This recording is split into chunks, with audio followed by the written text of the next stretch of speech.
From the historic desk, that time a volcano farted so hard it gave Europe steam power and really complicated hot tubs, or how a bunch of self-flagellating monks accidentally kickstarted the Industrial Revolution 400 years early just to keep their buns toasty. So get this. The year is 1257. Some volcano you've never heard of. Let's blame Hekla, Katla, one of the Icelandic ones with a name like a death metal band, absolutely rips the asshole out of itself. We're talking a VE7 event, a real stratospheric party crasher. For the next decade, the sun is just a rumor, a hazy, disappointing smear in a sky the color of dishwater. Tree rings from this period look like they're on a hunger strike. It's cold, it's dark, and everyone who isn't a noble is about 3 bad harvests away from eating their own shoes. But in the middle of all this gothic misery, a few bright sparks, and I mean that literally, start looking down instead of up.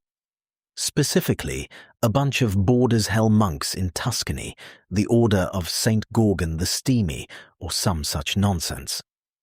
Their monastery was conveniently, and, their abbot claimed, divinely, plopped on a geothermal hotspot. While the rest of Europe was burning their last chair for warmth, these guys were sitting pretty. Brother Ubaldo, a man whose chief contributions to theology had previously been a 400-page treatise on the angelic viscosity of goat cheese, gets a brilliant idea. Using know-how they absolutely stole from some old Roman ruins, they start hammering out clay pipes to channel hot steam directly into the abbey. Suddenly, their drafty old scriptorium is as cozy as a fat cardinal's codpiece. Their wine ferments faster, their baths are no longer a trial by ice, and, according to a highly suspect manuscript, they managed to rig a steam-powered device for, well, let's just say it aided in private devotional flogging. Word gets out, as it always does when rich people are chilly. The first to bite is, of course, Holy Roman Emperor Frederick II, a man who already owned a giraffe and employed Muslim archers, so geothermal heating was practically pedestrian for him. He pours a GDP-sized pile of gold into poaching Ubaldo's best engineers to heat his castles in Sicily. Suddenly, having a steam-venting pipe network snaking through your fortress is the ultimate status symbol. Forget tapestries. Dukes and princes were comparing the PSI of their private bathhouses.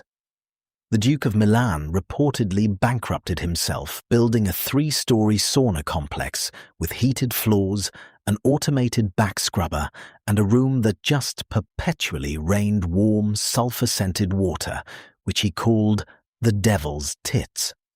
He died of pneumonia after the boiler failed, but what a way to go. This whole mess bypasses the coal age entirely. Why dig up filthy black rocks when you can just poke a hole in Italy and get all the hot, wet power you need? The great banking families, the Medici and the Fuggers, get out of wool and into volcanic futures. The center of European power shifts to wherever the ground was thinnest and most likely to scald you.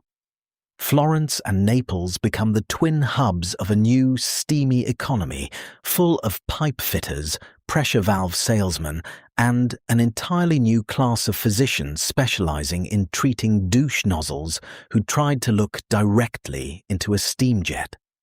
And it all started because one volcano couldn't hold its liquor. Filed by Tobias Barometer Kjellberg Njong for Historic.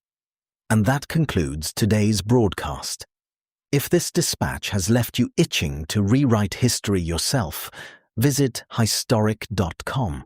The editors are standing by, the ink is still wet, and the phonograph horn has been known to favor a newcomer.